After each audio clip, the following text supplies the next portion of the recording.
These are the stories making the headlines at this hour. North Korean leader Kim Jongun says South Korea should be labeled as Pyongyang's #1 hostile country in its constitution, as well as abolishing interKorean agencies. President Yoon Sung-yeol warned that any provocation will be met with stronger retaliation. The South Korean government will allocate 65% of its budget in the first half of the year to boost economic recovery. It also vowed to stabilize prices of 16 key items for the Lunar New Year holiday. U.S. media outlets are reporting that former U.S. President Donald Trump has won the Republican Iowa caucus. Now votes are still being counted, with eyes on the runner-up between Nikki Haley and Ron DeSantis. Good afternoon. North Korean leader Kim Jongun says South Korea should be labeled as Pyongyang's #1 hostile country in its constitution. North Korea also decided to get rid of agencies in charge of promoting interKorean dialogue and cooperation. Choi Min-jung reports. North Korean leader Kim Jong-un is now pushing to make constitutional amendments to officially define South Korea as the most hostile state to the regime. The order was made on Monday during the 10th session of the 14th Supreme People's Assembly. According to state newspaper The Nodongshinmun, Kim said the regime's education and cultural sectors must strengthen the description of South Korea as being North Korea's, quote, #1 hostile country and unchangeable main enemy. Kim said it is important for the Constitution to reflect the idea of completely occupying, suppressing, and recapturing South Korea in the event of war and incorporating it into the North's territory. He also called for legal measures to declare South Korea as a completely foreign country with no intention of reconciliation and unification. Expressions such as the northern region and peaceful unification were ordered to be deleted from the Constitution.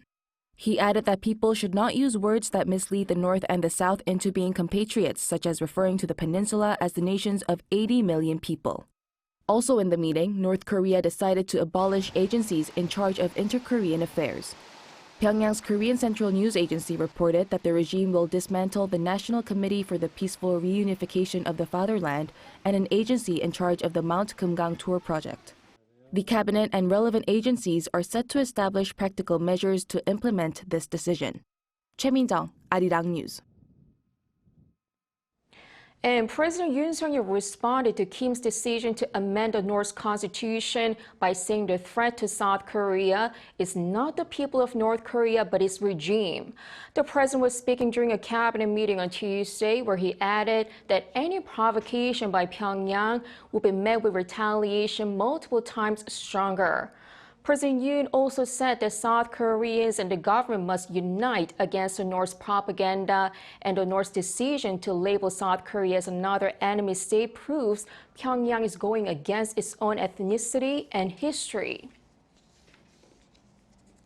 The South Korean government will allocate 65% of its budget in the first half of the year to boost economic recovery. It also vowed to stabilize prices of key items for the Lunar New Year holiday. Lee Sun-jin reports. South Korea is set to spend heavily in the first half of the year in a bid to improve people's livelihoods.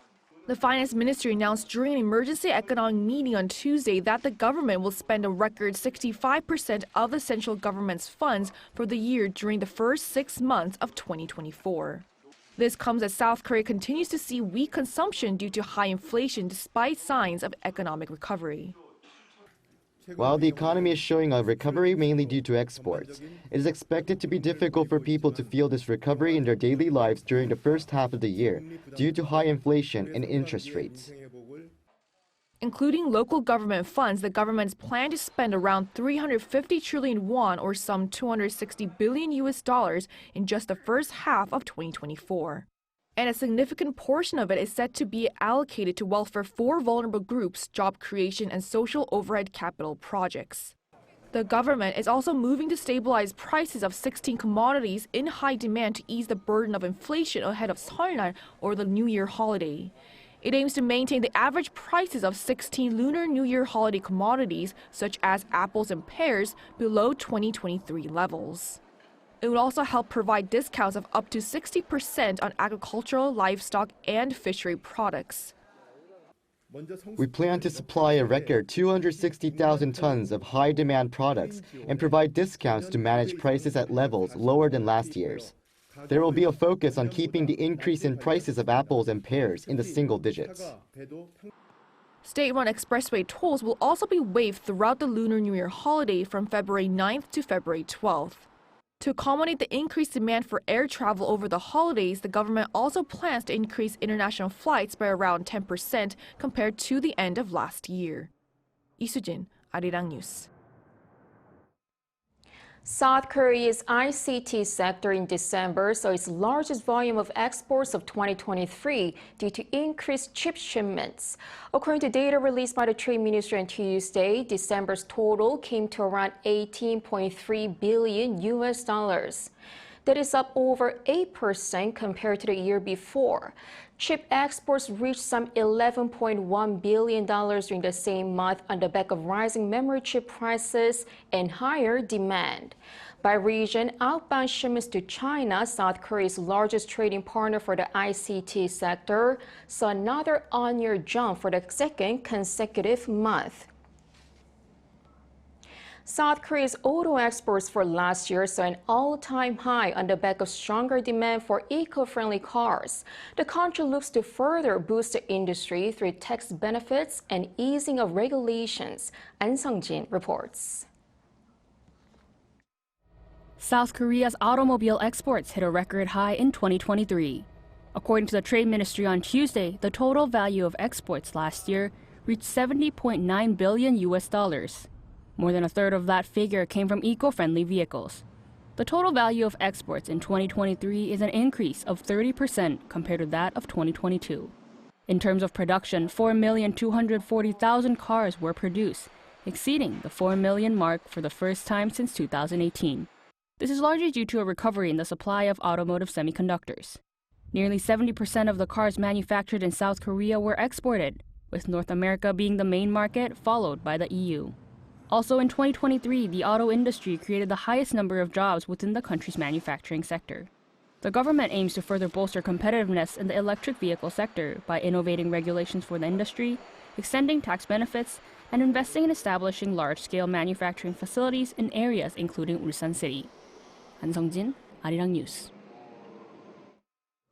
The government's latest efforts to boost economic innovation comes in the form of intelligent robots.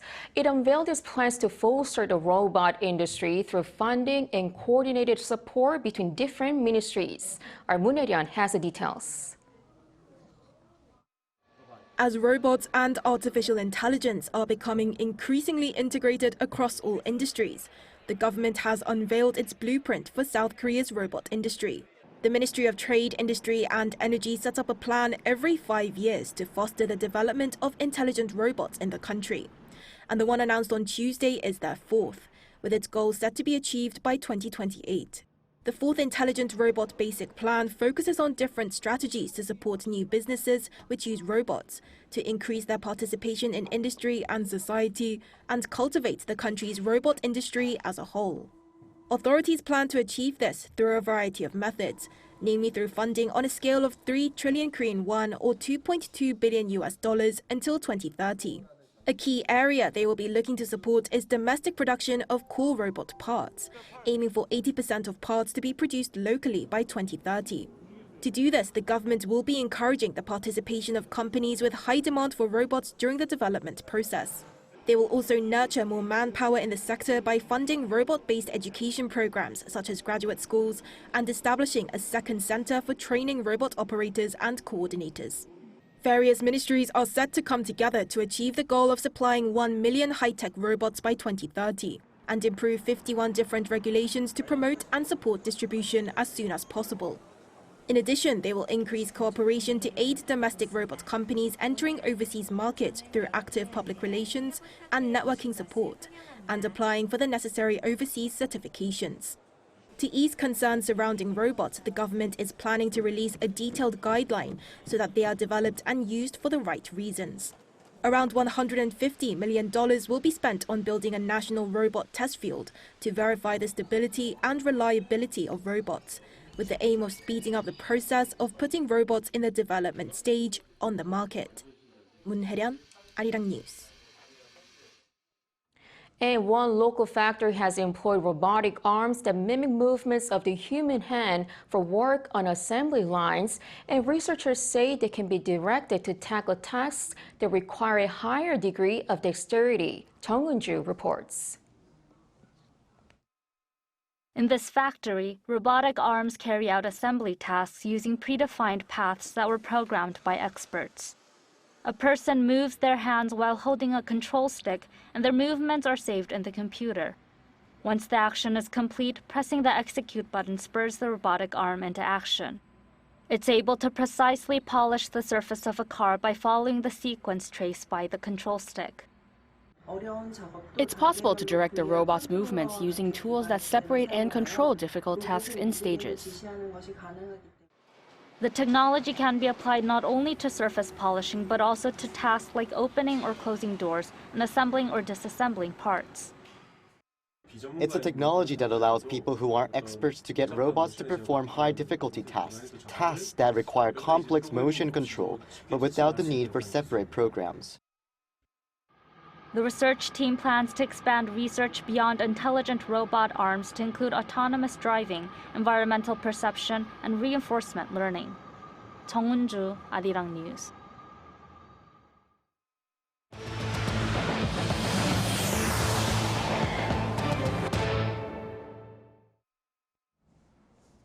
In the U.S., Republicans have kicked off their presidential primaries today with the Iowa caucus, where U.S. media outlets have reported that former President Donald Trump has won. Now votes are being counted as eyes are on the runner-up. Former United Nations Ambassador Nikki Haley and Florida Governor Ron DeSantis are battling as the main alternative to Trump. Democrats are planning to kick off their first official primary on February 3rd in South Carolina, with the sitting President Joe Biden eyeing a re-election. The presidential election is set for November 5th. The annual World Economic Forum has kicked off in Davos, and top of the agenda for this year's meeting are talks to end wars in Gaza and Ukraine. Lee Sun-jin reports. Global elites, from business leaders to heads of state, are in Davos for the 54th World Economic Forum, which kicked off Monday morning local time under the theme of Rebuilding Trust. The backdrop of this year's meeting is even more complex, with issues including geopolitical tensions, evolving economic policies, and rapid technological advancements. Founder and executive chairman of the World Economic Forum, Klaus Schwab, gave opening remarks alongside the WEF president and the president of Switzerland. Addresses were also made by Chinese Premier Li Qiang and the president of the European Commission, Ursula von der Leyen. With 2,800 participants from 120 countries, much of this year's focus is expected to be on high-level diplomatic talks on wars in the Middle East, Ukraine, and Africa. On Monday, Switzerland agreed to host the Global Peace Summit for Ukraine at the request of Ukrainian President Volodymyr Zelensky. Further details are set to be worked out starting Tuesday, but Zelensky has said that as one of Russia's key allies, China has a big role to play and called for Beijing's participation in the peace talks. Meanwhile, the Kremlin on Monday dismissed talks in Davos over Ukraine's peace proposals, saying nothing would be achieved because Russia was not part of the discussions. Representing the U.S., Secretary of State Antony Blinken, National Security Advisor Jake Sullivan, and Special Presidential Envoy for Climate John Kerry are in attendance. Leaders from international bodies and civil society groups also joining the forum include the United Nations' Antonio Guterres, NATO's Jens Stoltenberg, the World Health Organization's Tedros Adhanom Ghebreyesus, and Tirana Hassan of Human Rights Watch. And prominent figures related to the global economy at the forum include the International Monetary Fund Managing Director, the World Bank President, and the World Trade Organization Director General. Lee Sun-jin, Arirang News. Iran-backed Houthi rebels struck a U.S.-owned and operated cargo ship using an anti-ship ballistic missile. The attack came days after a U.S.-led coalition carried out strikes against the rebel group. Lee Sun-jin has the latest. Tensions continue to flare in the Red Sea as Yemen's Houthi rebels launched an anti-ship ballistic missile, which struck a U.S.-owned and operated cargo ship on Monday. The attack against the Gibraltar Eagle marks the first time the rebel group have successfully struck a U.S.-owned or operated ship. The Marshall Island-flagged bulk carrier sustained minor damage but did not report any injuries on board. The attack comes as the Houthis announced their intention to target American ships. A Houthi spokesman added that the U.S., which recently led multinational airstrikes targeting Houthi strongholds in Yemen, was in danger of losing maritime security.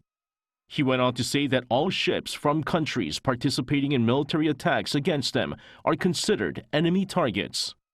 Meanwhile, Israel's defense minister Yoav Gallant said on Monday that Palestinians will govern the Gaza Strip after the war with Israel ends, adding that Hamas rule and military threat in the enclave will also end after the war.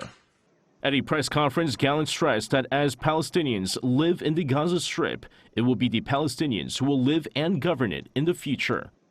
He said there would no longer be any military threat from Gaza, as the militant group won't be able to rule and function as a military force in the region.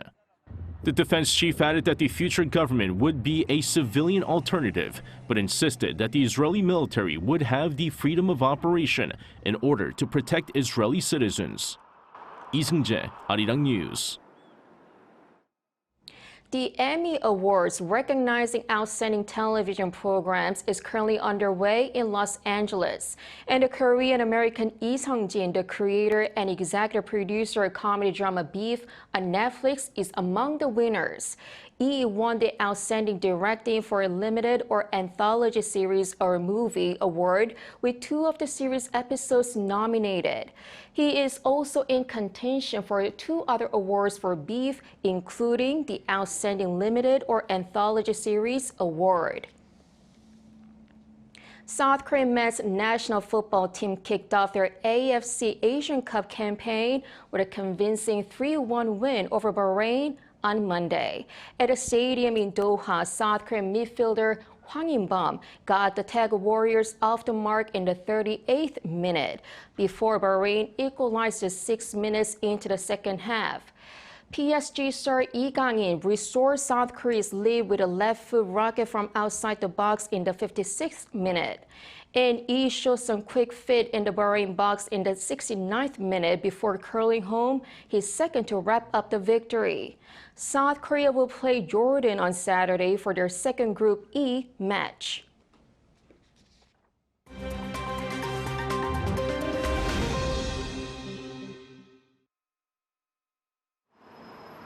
Let's take a look at the latest news in the world now. In Taipei, a delegation of former U.S. high-level officials met on Monday with Taiwanese President Tsai Ing-wen and her successor, President-elect Lai Ching-te. 64-year-old President-elect Lai Ching-te of Taiwan's Democratic Progressive Party, which is critical of Beijing, won 40% of Saturday's votes. Monday's U.S. delegation included former National Security Advisor Stephen J. Hadley and former Deputy Secretary of State James B. Steinberg. It was led by Laura Rosenberger, chair of the American Institute in Taiwan, Washington's unofficial embassy on the island. Meanwhile, amid growing tensions, the Central Pacific island nation of Nauru on Monday announced it was severing diplomatic ties with Taiwan. Earlier the same day, Nauru declared intentions to seek former ties with China. This leaves Taiwan with only 12 diplomatic allies around the world.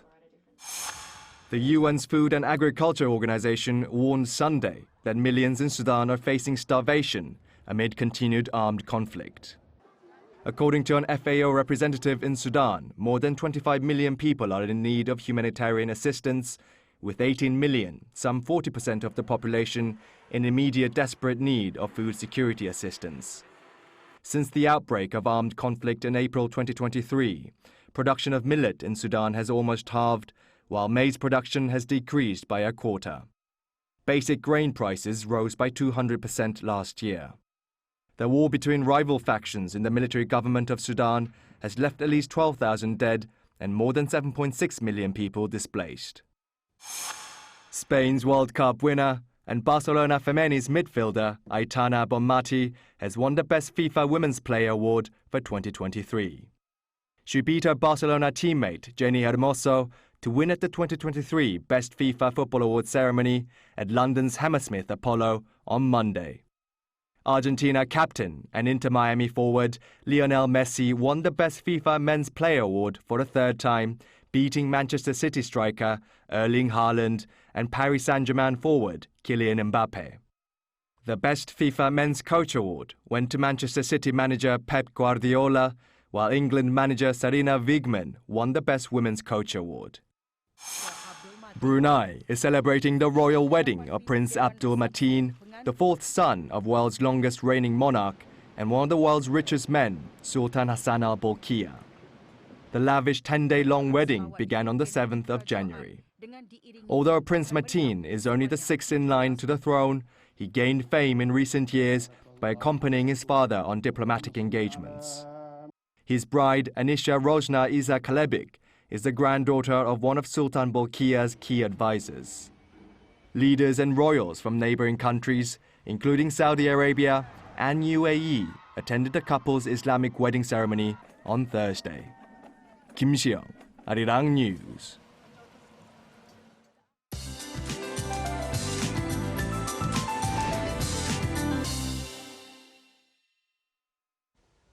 Good afternoon. We had a freezing start to the day. The severe cold snap continues in most places with biting winds, and a cold wave warning in parts of Gangwon-do and Gyeonggi-do provinces dragged down the morning temperatures to below -15 degrees Celsius, but the cold wave subsides this afternoon. Highs will go up higher than seasonal norms today, and morning temperatures will also hike to above norms from Wednesday. Now, afternoon highs should be 1 to 5 degrees higher this afternoon across Korea, topping out at 4 degrees Celsius here in the capital. Daejeon will see a high of 5 degrees. Busan and Jeju, meanwhile, will see a high of 10 degrees Celsius. Morning sunshine will be joined by more clouds this afternoon, and air quality will be decent nationwide all day today. Instead of a chill, we'll see frequent wintry precipitation for the remainder of the week. East of Gangwon-do province will need to brace for a mix of rain and snow at the end of the week and through the weekend. That's Korea for you, and here's a look at the international weather conditions.